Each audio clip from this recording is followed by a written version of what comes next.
പറഞ്ഞോ? പറഞ്ഞു. എന്നിട്ട് തന്നോ മാപ്പ്? തന്നു. മാപ്പും വാക്കും തന്നു. വാക്കോ? അതെ, മകളെ വിവാഹം ചെയ്തു തരാമെന്ന് വാക്ക് തന്നു. പ്ലീസ്, അമ്മയ്ക്ക് പ്രഷറിന് അസുഖമുള്ളതാണ്. കൂടുതൽ സ്ട്രെയിൻ എടുത്താൽ ബുദ്ധിമുട്ട് എനിക്കാണ്. ആശുപത്രി ഇരിക്കാൻ ഞാൻ വേണം. എനിക്കിനി ജീവിച്ചിരിക്കണമെന്ന് ആഗ്രഹമില്ല. എന്റെ സമ്മതമില്ലാതെ നിനക്കിഷ്ടമുള്ള ആർക്കെ നീ വിവാഹം ചെയ്യുമല്ലേ? ആ ചോദ്യം ഒന്ന് തിരിച്ചിട്ടൂടെ അമ്മേ? ഞാൻ വിവാഹം ചെയ്യാൻ പോകുന്ന പെണ്ണിനെ അമ്മ അങ്ങോട്ട് ഇഷ്ടപ്പെട്ടാൽ കാര്യം തീർന്നില്ലേ? നീ വിവാഹം ചെയ്യാൻ പോകുന്ന ആരെയാണെന്ന് ഞാൻ നിശ്ചയിച്ചിട്ടുണ്ട്. അവർക്ക് വാക്കും കൊടുത്തിട്ടാണ് ഞാൻ പോകുന്നത്. അവിടല്ലേ കുഴഞ്ഞു പോയത്? അമ്മ ഈ വാക്ക് മാറ്റി പറയണ്ടേ? ഞാൻ വാക്ക് മാറ്റാനോ? നിന്നെ പ്രസവിച്ചത് ഞാനാണെങ്കിൽ കൊടുത്ത വാക്കിന് മാറ്റം ഉണ്ടാവില്ല. ഇതിപ്പോ ആകെ കുഴയല്ല അമ്മേ. അല്ല, അമ്മ കണ്ടുവച്ചിരിക്കുന്ന പെണ്ണ് ഏതാണെന്ന് അറിയാത്തത് കൊണ്ടാണ് നീ ഇങ്ങനെയൊക്കെ പറയുന്നത്. ഏതാണാവോ പെണ്ണ്? ഉണ്ണേട്ടന്റെ സഹോദരി രാധിക. വെരി ഗുഡ്, നല്ല പെണ്ണ്. വിദ്യാഭ്യാസമുണ്ട്, സൗന്ദര്യമുണ്ട്, സ്വത്തുണ്ട്, കുടുംബ പാരമ്പര്യമുണ്ട്. ഇനി എന്ത് വേണം? സ്നേഹം വേണം. അതില്ലമ്മേ. സ്നേഹിക്കുന്ന ഞാനും ഗീതയും തമ്മിലാണ്. ഗീത? അവളുടെ പേരവിടെ വേണ്ടി പോരുത്. ഞാൻ ജീവിച്ചിരിക്കുമെങ്കിൽ അവളോട് വരില്ല. ഞാൻ ജീവിച്ചിരിക്കുമെങ്കിൽ അവളോട് വരും. ചേച്ചിക്ക് എന്ത് വേണം? നിനക്ക് അമ്മയുടെ മുന്നിൽ ഒന്ന് തോറ്റു കൊടുത്തൂടെ? നമ്മുടെ അമ്മയല്ലേ. അമ്മയുടെ മുന്നിൽ തോൽക്കുന്ന മക്കൾക്ക് നന്മ മാത്രമേ ഉണ്ടാകൂ. ഈ സാരോപദേശം ചേച്ചിയുടെ കാര്യം വന്നപ്പോ എവിടെ പോയി? അന്ന് അളിയനും ചേച്ചി സ്നേഹപരവശരായി നടന്നിരുന്ന കാലത്തും അമ്മ എതിരല്ലായിരുന്നോ? അന്നെന്താ ചേച്ചി വിട്ടു കൊടുക്കായിരുന്നേ? അവരുടെ ഇതുപോലെ ആയിരുന്നോടാ? ഇത് വെറും ഒരു പറട്ട ആദ്യരുടെ മകൾ. ഒരു വെടക്ക ചേച്ചിയുടെ മകൻ എന്ന് അവര് പറഞ്ഞാലോ? എന്താ പറഞ്ഞൂടെ? പറഞ്ഞാൽ ഒരു ചുക്കം ചെയ്യാൻ പോകുന്നില്ല. എന്തൊക്കെയോ ചെയ്ത് കളയാമെന്ന് തോന്നിയേക്കും. അത് പഴയ അധികാരത്തിന്റെ ഗർവാണ്. ബാല, നീ ആരോടാ സംസാരിക്കുന്നതെന്ന് അറിയാമോ? നമ്മളെ പ്രസവിച്ച അമ്മയോടാ. ചേച്ചി, പ്രസവിച്ചത് കൊണ്ട് മാത്രം അമ്മയാവില്ല. അകവും പുറവും നിറയെ അലിവും സ്നേഹവും വേണം. അതാണ് അമ്മ. എനിക്കൊന്നുമില്ലടാ. അവ പറഞ്ഞത് പോയത് കേട്ടില്ലേ മോളെ? ഇതിനെല്ലാം കാരണക്കാരി നിങ്ങൾ ഒരുത്തിയാണ്. സഹോദരന്റെ മകളെ വിളിച്ച് വീട്ടിൽ നിർത്തിയിട്ട് എന്റെ മകനെ വശീകരിച്ചെടുത്തിരിക്കുന്നു. പക്ഷെ അവനെ ഞാൻ വിട്ടുതരുമെന്ന് കരുതണ്ട. നടന്നത് എന്താണെന്ന് ഞാൻ പറഞ്ഞു. എന്നിട്ടും വിശ്വാസമാകുന്നില്ലെങ്കിൽ ഇറങ്ങി പോണല്ലേ? അത്രയും ഞാൻ പറയുന്നില്ല. അനാവശ്യം പറയാതിരിക്കെങ്കിലും വേണം. പറഞ്ഞതാണോ അനാവശ്യം? നിങ്ങൾ ചെയ്തതോ? എങ്ങനെയെങ്കിലും ഒരു ബന്ധമുണ്ടാക്കിയെടുത്തിട്ട് ഞങ്ങളുടെ ബംഗ്ലാവിൽ വിരുന്ന് വന്നാൽ കൊള്ളാമെന്ന് മോഹമുണ്ടല്ലേ? എടി പെണ്ണെ, നീ പഠിപ്പിക്കുന്നത് കോളേജിലാണെങ്കിലും നിനക്ക് വിവരമില്ലെന്ന് ഇപ്പൊ മനസ്സിലായി. ഞങ്ങളുടെ വീട് ചെറുതാണെങ്കിലും ഇതിനകത്ത് കഴിയുമ്പോൾ ഉള്ള മനസ്സുകൊണ്ടല്ലോ അത് നിന്റെ ബംഗ്ലാവിൽ കാണില്ല. എന്റെ പാട്ട് വരും അങ്ങോട്ട്. നോക്ക്, കാലില്ലെങ്കിലും വാലിലൊന്ന് വീഴുന്ന കേട്ടില്ലേ? എന്റെ കാലേ മുറിഞ്ഞിട്ടുള്ളൂ, നാവ് മുറിഞ്ഞിട്ടില്ല. ആ നാവോട് ഞാൻ മുറിച്ചെടുക്കും. സൂക്ഷിച്ചോ. വരുമോളെ. അവർക്ക് എന്താ നിന്നെ? ഭ്രാന്ത് അല്ലാതെന്താ? ഈ കണക്കിന് ഈ സ്ത്രീ നിരപരാധികളായ എത്ര പേരെ തൂക്കി കൊന്നു കാണും. ഞാൻ ഉടനെ പുറപ്പെടണമെന്ന് സുലോചന ഫോൺ ചെയ്തപ്പോഴേ വിചാരിച്ചതാ ഇവിടെ എന്തെങ്കിലും കുഴപ്പമുണ്ടായിട്ടുണ്ടാവുമെന്ന്. ഇനിയിപ്പോ എന്താ ഇതിന്റെ പരിഹാരം? സുലോചനക്ക് എന്തെങ്കിലും പറയാനുണ്ടോ? എനിക്കൊന്നേ പറയാനുള്ളൂ, അമ്മയെ വേദനിപ്പിക്കരുത്. മകനെ വേദനിപ്പിക്കരുത്. വേദനയ്ക്ക് അമ്മയും മകനും എന്നുള്ള വ്യത്യാസമൊന്നുമില്ല. നിങ്ങൾ തമ്മിൽ എന്തിനാ വെറുതെ തർക്കിക്കുന്നത്? ആളുകളോടൊരു കാര്യം ചോദിച്ചോട്ടെ, ഈ സ്നേഹത്തിൽ തന്നെ ഉറച്ചു നിൽക്കാനാണോ ഉദ്ദേശം? മാറ്റമൊന്നുമില്ലല്ലോ. ഞാൻ മരിക്കണം. അതേതായാലും വേണ്ട. ഞാന് അമ്മയോടൊന്ന് സംസാരിക്കാം. പ്രയോജനമില്ലല്ലയാ. അമ്മ എന്ന സ്നേഹത്തിനെതിരായിരുന്നു. സംശയമുണ്ടോ നിങ്ങൾക്ക്? സ്വന്തം അമ്മയെ കുറിച്ച് ഇങ്ങനെയൊന്നും പറയരുത് ബാല. തെറ്റ് അമ്മ ചെയ്താലും അച്ഛൻ ചെയ്താലും തെറ്റ് തന്നെ. ചെറുപ്പത്തിൽ അച്ഛൻ മരിച്ചു. അങ്ങനെ അമ്മയ്ക്ക് നഷ്ടപ്പെട്ടൊരു ജീവിതം സ്വന്തം മക്കൾക്ക് പോലും കിട്ടുന്ന അമ്മയ്ക്ക് ഇഷ്ടമല്ല. അതുകൊണ്ടല്ലേ കല്യാണം കഴിഞ്ഞിട്ടും ചേച്ചി ഇവിടെയും അളിയൻ അവിടെ ആയിട്ട് കഴിയേണ്ടി വരുന്നത്. ഞാനിവിടെ കഴിയുന്നത് ഞാൻ ജോലി ചെയ്യുന്ന കോളേജ് ഇവിടെ ആയതുകൊണ്ടാ. അവിടെയുള്ള കോളേജിലേക്ക് സ്ഥലം മാറ്റം വാങ്ങണമെന്ന് അളിയൻ പറഞ്ഞല്ലോ. അമ്മ സമ്മതിക്കാഞ്ഞിട്ടില്ലേ? സത്യം അളിയ? എന്റെ പൊന്നളിയ, ഞങ്ങൾ തമ്മിൽ കാണുന്നത് തന്നെ വല്ല വിഷുവിനും സംക്രാന്തിക്കും ഒക്കെയാ. ആ സമയത്ത് എന്നെ കൊണ്ടുള്ള സത്യം എല്ലാം പറയിപ്പിച്ച് ഞങ്ങളെ കഴിഞ്ഞ് പാറ്റായിട്ടിട്ട് അളിയ എന്തോ കിട്ടാനാ? നിങ്ങൾ സ്നേഹിച്ചു, അമ്മയ്ക്ക് അത് ഇഷ്ടമായില്ല. വിവാഹം കൊണ്ട് നിങ്ങളെ ശിക്ഷിക്കായിരുന്നു. അതുകൊണ്ടല്ലേ കല്യാണം കഴിഞ്ഞിട്ടും ചേച്ചി ഇവിടെ തന്നെ നിൽക്കണമെന്ന് അമ്മ വാശി പിടിച്ചത്. അളിയനും വീട്ടുകാരെ സമ്മതിച്ചുകൂടായിരുന്നു. പോട്ടളിയ, ആ സമയത്ത് സമ്മതിച്ചില്ലാതെ ഞങ്ങളുടെ വിവാഹം നടക്കുമായിരുന്നോ? അതൊക്കെ ശരിയായിരിക്കും. എന്നാലും വെറും സാധാരണ പെണ്ണുങ്ങളെ കുറിച്ച് പറയുന്നത് പോലെ നമ്മുടെ അമ്മയെ കുറിച്ച് പറയുന്നത് ശരിയല്ല. അമ്മ ജഡ്ജി ആയിരുന്നിട്ട് റിട്ടയർ ചെയ്ത ഒരു സ്ത്രീയാണ്. ജഡ്ജിയല്ല, തൂപ്പുകാരിയായാലും ചില കാര്യങ്ങൾ പെണ്ണ് തന്നെ. ഏതായാലും ഞാൻ അമ്മയോട് സംസാരിച്ചു നോക്കട്ടെ. ഉണ്ണി,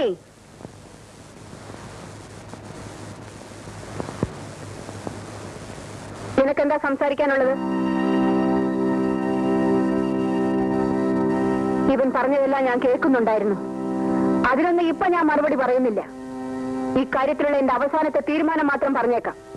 ഞാൻ വാക്കുകൊടുത്ത പെണ്ണിനെ ഇവൻ വിവാഹം ചെയ്യണം. രാധികയെ. ഇല്ലെങ്കിലോ? നീ ഈ വീട്ടിൽ താമസിക്കില്ല. എന്റെ സ്വത്തിൽ ഒറ്റ പൈസയ്ക്ക് പോലും നിനക്ക് അവകാശം ഉണ്ടായിരിക്കില്ല. അത്രേ ഉള്ള? അമ്മേ, ഇത് ആപത്താണ്. ബാലു ആ പെൺകുട്ടിക്ക് ജോലിയുണ്ട്. അവർ രജിസ്റ്റർ വിവാഹം ചെയ്ത് മീനാക്ഷിയുടെ വീട്ടിൽ താമസമാക്കിയാൽ നമുക്ക് എല്ലാവർക്കും നടക്കരാ. അത്രയ്ക്ക് കടുപ്പം അവനില്ല ഉണ്ണി. ആ പെണ്ണ് തൽക്കാലത്തേക്ക് ഒന്ന് അവനെ വഷളാക്കിയെന്നേ ഉള്ളൂ. അത് ഞാൻ തിരുത്തിയെടുക്കും. ബാലൻ എവിടെ പോകുന്നോ? അളിയോടാ ചോദിച്ചു എവിടെ പോകുന്നത്. വിവാഹം കഴിയുന്നവരെ ഗീതയുടെ വീട്ടിൽ താമസിക്കും. അത് കഴിഞ്ഞ് വാടക വീട്ടിലേക്ക് മാറും. അമ്മേ, ബാലിനെ വിളിക്കമ്മേ. വിളിക്കമ്മേ. ബാല,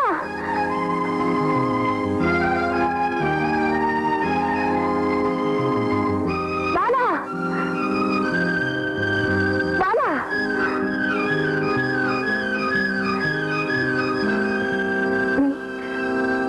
നീ അമ്മയെ ഉപേക്ഷിച്ചിട്ട് പോകുമോ? ക്ഷമിക്കണം അമ്മേ, എനിക്ക് ഗീതയെ ഉപേക്ഷിക്കാൻ സാധ്യമല്ല.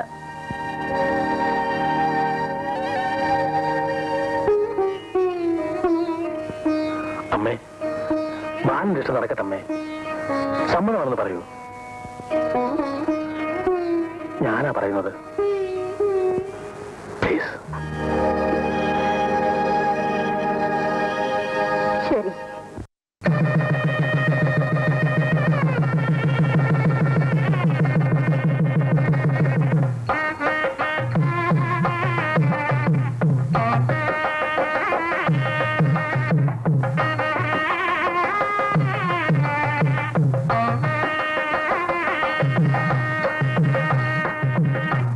കഴിഞ്ഞതെല്ലാം കഴിഞ്ഞു. പറഞ്ഞതെല്ലാം ക്ഷമിക്കണം. അമ്മയില്ലാതെ വളർന്നതായവള്. എന്നിട്ടും ദുഃഖം എന്താണെന്ന് ഞാൻ അറിയിച്ചിട്ടില്ല. ഇവളെ ഞാൻ അങ്ങോട്ട് ഏൽപ്പിക്കുന്നു. മോളെ,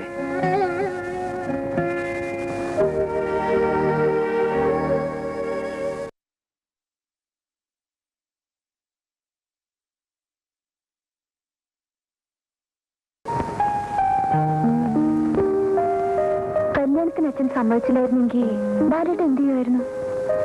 നിന്നെ വിളിച്ചിറക്കി കൊണ്ടുവരുമായിരുന്നു. ഞാൻ വന്നില്ലെങ്കിലോ? വന്നില്ലെങ്കിലോ നിന്റെ കണ്ണ് ഞാൻ കുത്തിപ്പൊട്ടിക്കുമായിരുന്നു. അയ്യോ, അതെന്തിനാ? ഈ കണ്ണല്ലേ കുഴപ്പം മുഴുവൻ ഉണ്ടാക്കിയത്. എനിക്ക് ഇക്കയാണോ?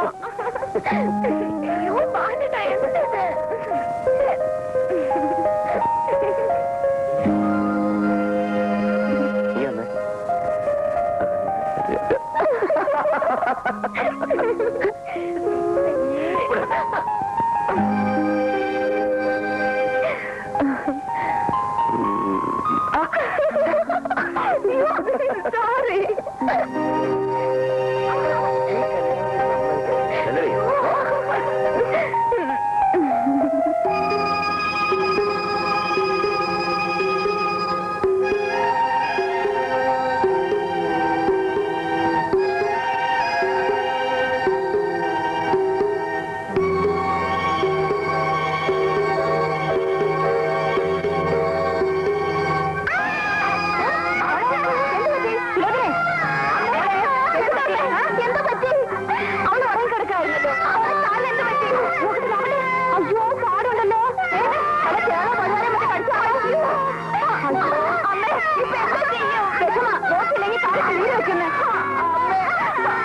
നീ വിഷമിക്കാതെ, ഞാൻ ചെന്ന് ബാലിനെ വിളിച്ചോണ്ട് വരാം.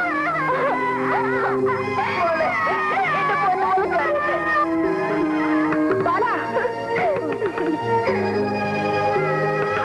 ബാല, എന്താ നിന്റെ മോള് തേടിറക്കി. നീ ഒന്ന് വേഗം എഴുന്നേറ്റ് വാ.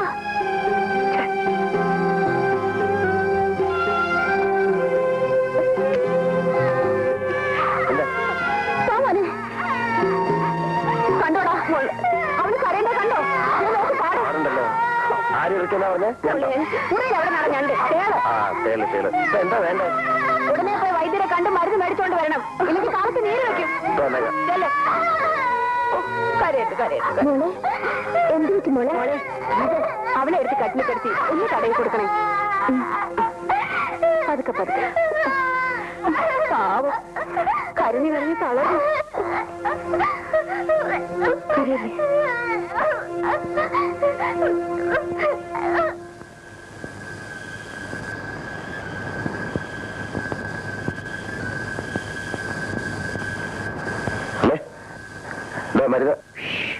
അവൾ ഉറങ്ങി. ഗീത അനങ്ങിയാൽ മോൾ ഉണരും. അവളിവിടെ കിടക്കട്ടെ, നീ മുറി പോയി കിടന്ന് ഉറങ്ങിക്കോ.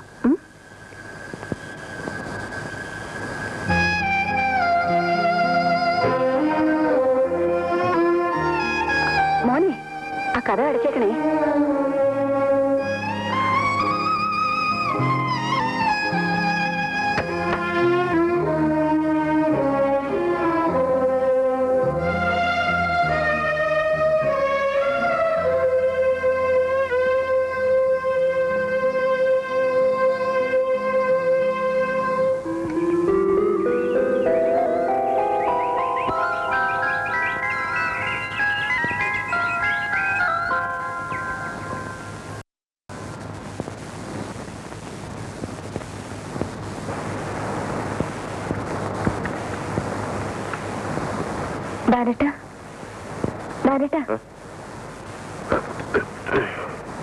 കാപ്പി.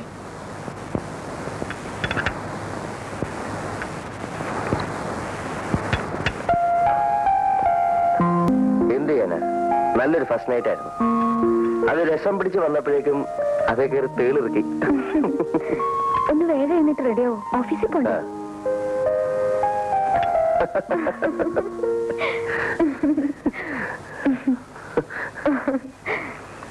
ആ കേറിക്കേ.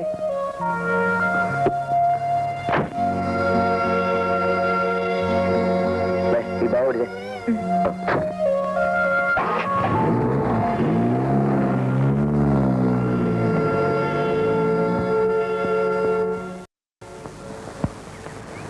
അമ്മേ, ഞാൻ കോളേജിൽ പോകുന്നു.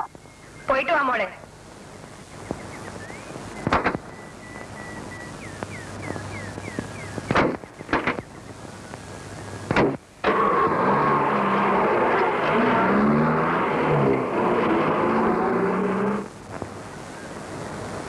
അമ്മമ്മ കാപ്പി. എന്താടി ഇത് കിടക്കുന്നതൊക്കെ? അല്ല, ഇതാരാ മോളെ? ഈശ്വര പിള്ളിക്കും കൂടെ ഒരു കാപ്പി. വേണ്ട മോളെ, എടുക്കണ്ട. ഞാനിപ്പോ കുടിച്ചതേ ഉള്ളൂ. ഈശ്വര പിള്ളി ഇപ്പൊ എവിടെയാ? ഞാൻ എന്റെ വീട്ടിൽ തന്നെയാ, അല്ലാണ്ട് എവിടെ പോകാനാ?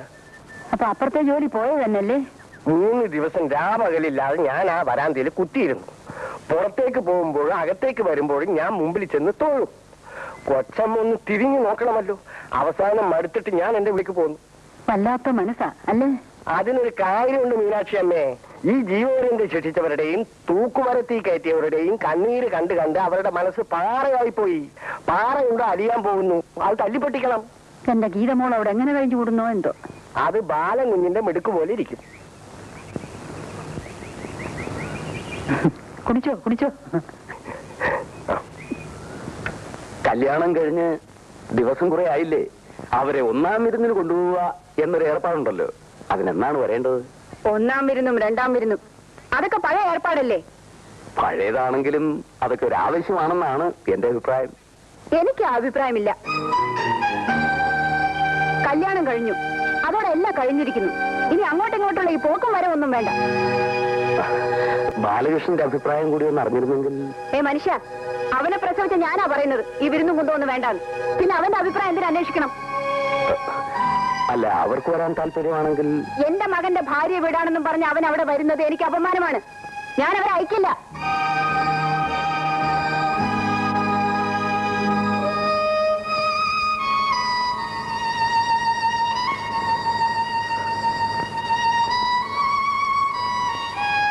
മോളെ, ബാലകൃഷ്ണൻ എവിടെ? അകത്തുണ്ടച്ച.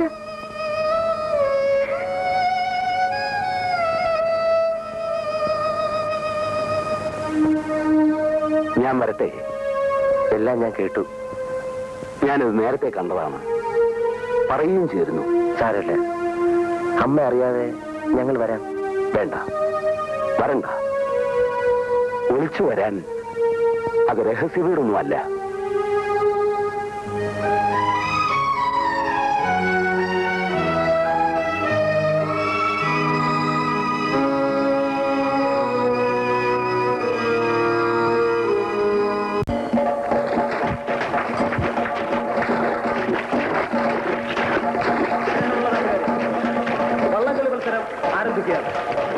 ഈ ജലോത്സവം കാണാൻ വന്നിട്ടുള്ള നിങ്ങൾക്കേവർക്കും താമരശ്ശേരി ബോൾ ക്ലബിന്റെ പേരിൽ സ്വാഗതം ആശംസിക്കുന്നു.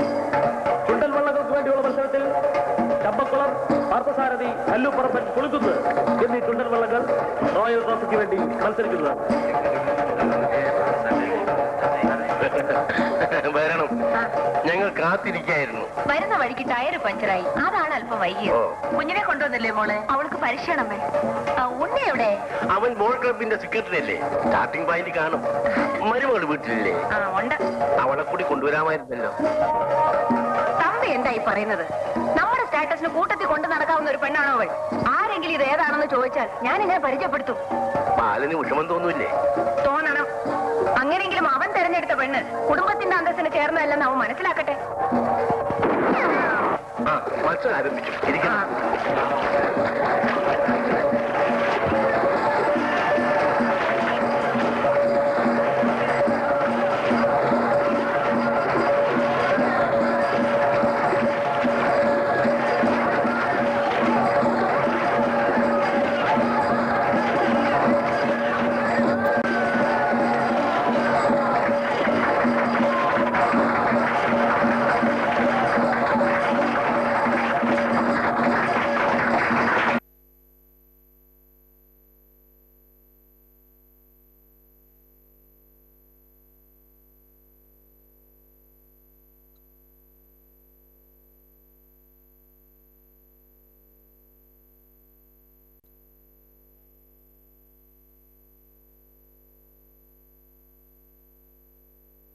നമ്മൾ അവിടെ ആയിരുന്നപ്പോ അവന് ചോറ് വെച്ച് കൊടുത്തതല്ലേ, ഇനി അടുക്കള കാര്യമില്ല, അവളെ ഒന്ന് നോക്കട്ടെ. അത് തെറ്റൊന്നുമില്ല, പക്ഷെ ജോലി രാജിവെക്കട്ടെ. ബാല സമ്മതിക്കൊന്നേ? അതൊക്കെ ഞാൻ നോക്കിക്കൊള്ളാം, നീ ഇതൊന്നും അറിഞ്ഞായിട്ട് ഭാവിക്കണ്ട. ശരി വെച്ചോ.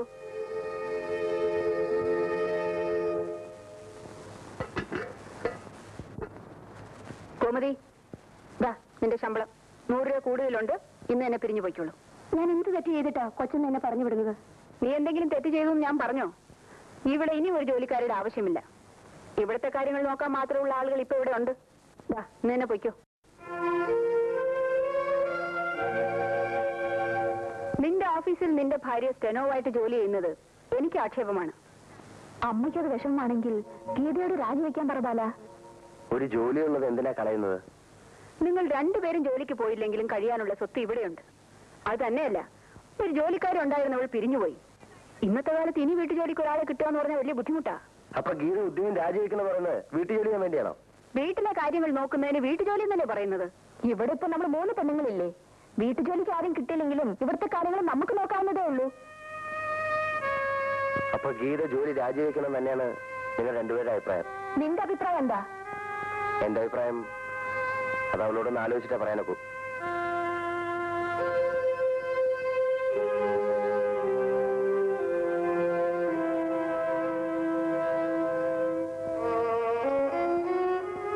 എല്ലാം കേൾക്കുന്നുണ്ടായിരുന്നല്ലേ? അമ്മ പറഞ്ഞതില് തെറ്റൊന്നുമില്ല. അപ്പോ ഉദ്യോഗം രാജിവെക്കണം എന്നാണോ? അത് തീരുമാനിക്കേണ്ടത് ബാലേട്ടനല്ലേ? എന്റെ ഭാര്യ സ്റ്റെനോയായിട്ട് എന്റെ ഓഫീസിൽ വർക്ക് ചെയ്യുന്നത് അമ്മയ്ക്ക് ആക്ഷേപമാണെന്ന് പറയുന്നു. മറ്റൊരു ഓഫീസിൽ സ്റ്റെനോയായിട്ട് പോകുന്നത് എനിക്കിഷ്ടമല്ല. ഞാൻ ഉദ്യോഗം റിസൈൻ ചെയ്യാം. ബാലേട്ടനൊന്ന് പറയേ വേണ്ടു. ഗീതയ്ക്ക് അതിൽ വിഷമമില്ലേ? ഞാനെന്തിനാ വിഷമിക്കുന്നത്? സ്വന്തമായി ഒരു വരുമാനം ഉള്ളത് ഉപേക്ഷിക്കുന്നത് ആർക്കും ഇഷ്ടമുള്ള കാര്യമായിരിക്കില്ല. നിധി കിട്ടിയോളാണ് ഞാൻ. എനിക്കിനി സ്റ്റെനോയുടെ ശമ്പളം എന്തിന്? തകർത്ത് കളഞ്ഞല്ലോ എന്നെ. ഭയങ്കര അടി. ഈ നിധി എന്ന് പറഞ്ഞ എന്നെ ഉദ്ദേശാണോ? അപ്പോ ഉദ്യോഗം രാജിവെക്കാമെന്നല്ലേ? നമസ്തേ. നമസ്തേ. ഇതാരൊക്കെയാണ് ഈ വന്നിരിക്കുന്നത്? ഇരിക്കും. ഗീതേ, കാപ്പി. പിന്നെ എന്തുണ്ട് വിശേഷങ്ങൾ? ഇവിടെ ഒരു മഹിളാ സമാജം ഉണ്ടെന്ന് അറിയാമല്ലോ. കൊള്ളാം. അറിയാതിരിക്കാൻ കാര്യം? അതിന്റെ വാർഷികമാണ്. അധ്യക്ഷയായിട്ട് എന്നെ ആയിരിക്കും ഉദ്ദേശിക്കുന്നത്. ദയവ് ചെയ്ത് എതിരൊന്നും പറയരുത്. എല്ലാവർക്കും ഒരേ അഭിപ്രായമാണ്. അതുകൊണ്ട് ഒഴിഞ്ഞു മാറരുത്. ഞാൻ ഒഴിഞ്ഞു മാറിയില്ലല്ലോ. ഞങ്ങളുടെ സംഘടനയുടെ ഭാഗ്യം. ഒരു ഗാനമേളയുണ്ട്. പാടേണ്ടത് ഞാനാണോ? ആ മോളെ, ഇവിടെ വരൂ. ഇരിക്കെ. ഇത് എന്റെ മകളാ, പ്രൊഫസർ സുലോചന. ഞങ്ങൾക്കറിയാം. മോളിവരൊക്കെ അറിയുമോ? പിന്നെ ഞങ്ങൾ പഴയ പരിചയക്കാരല്ലേ. സമ്മേളനത്തിന് പ്രൊഫസറെ ഞങ്ങൾ പ്രത്യേകം ക്ഷണിക്കണോ? വേണ്ട വേണ്ട, ഞങ്ങൾ ഒരുമിച്ച് വന്നോളാം. മോളില്ലാതെ അമ്മ ഒറ്റയ്ക്കൊന്നും പോവില്ലല്ലോ. ആ, ഇതെന്റെ മകൻ എഞ്ചിനീയർ ബാലകൃഷ്ണൻ. ഇവരേക്ക് എന്തിനാ പരിചയപ്പെടുത്തുന്നത്? ഞങ്ങൾ ഈ നാട്ടുകാരല്ലേ. അമ്മ റിട്ടയർ ചെയ്തിരിക്കല്ലേ, അല്പസ്വല്പം മറവിയൊക്കെ കാണും. മീറ്റിംഗിന് അധ്യക്ഷയായിട്ട് അമ്മയെ ചാക്കരാൻ ഇറങ്ങിയായിരിക്കും. അതെ, ഒരു ഗാനമേളയുണ്ട്. വേണ്ട, ഞാൻ കൊടുത്തു തരാനാ പറഞ്ഞ.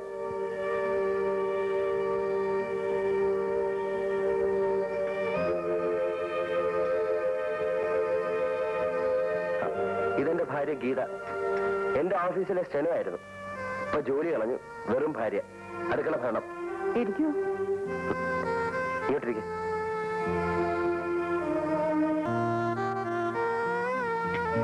ഇരിക്കാനാ പറഞ്ഞത്. എന്നാ പരിപാടി? അടുത്ത 18-ാം തീയതി. ഓ, 18-ാം തീയതിയോ? ഞങ്ങൾ നേരത്തെ തന്നെ വരാം. അത് ഞങ്ങൾ ക്ഷണിച്ചില്ലല്ലോ. ഓ, അത് ശരിയാണല്ലോ. എങ്കിൽ വേഗം ഒന്ന് ക്ഷണിച്ചേക്ക്. എന്റെ ഭാര്യയുടെ മുമ്പിൽ ഞാൻ ക്ഷണിക്കുന്ന മോശമല്ലേ? ഗീതയുടെ വീട് എവിടെയാ? അപ്പോ നിങ്ങൾക്കൊക്കെ പോകാൻ തിടുക്കമായിരിക്കും. പല സ്ഥലത്തും പോകാനുള്ളതല്ലേ. ഞങ്ങൾ ഇറങ്ങുകയാണ്. അല്ല, ഗീതയുടെ വീട് ചോദിച്ചില്ലേ? കൊട്ടാരക്കരയാണ്. അച്ഛനൊരു റിട്ടയർഡ് UP സ്കൂൾ അധ്യാപകനാണ്. പ്രോഗ്രാം നോട്ടീസ് അയക്കുമല്ലോ. നാളെ തന്നെ അയച്ചേക്കാം. ഞങ്ങൾ ഇറങ്ങട്ടെ. വരട്ടെ വരട്ടെ. ശരി.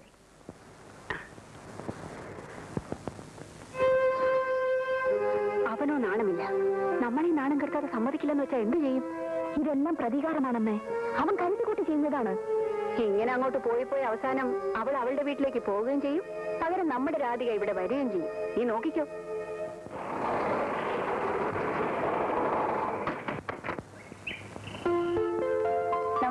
നമസ്കാരം.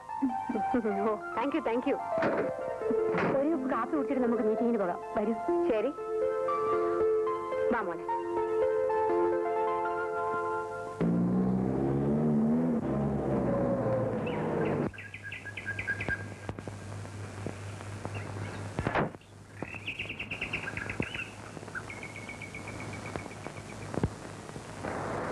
നല്ല കാപ്പി.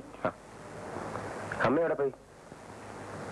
അമ്മയും ചേച്ചിയും കൂടി മഹിളാ സമാജക്കാരുടെ പരിപാടിക്ക് പോയി. നിന്നെ വിളിച്ചില്ലേ? ഓ, ഞാൻ അവര് പോകാൻ നേരം നിന്നെ വിളിച്ചില്ല എന്നാ ചോദിച്ചേ. എന്നെ എന്തിനാ വിളിക്കുന്നേ? എന്തിനാണോ? വേഗം ഡ്രസ് മാറിട്ടോ. അയ്യോ, ഞാൻ പോകുന്നില്ല. പോകുന്നുണ്ട്. മര്യാദയ്ക്ക് മാറിട്ടോ.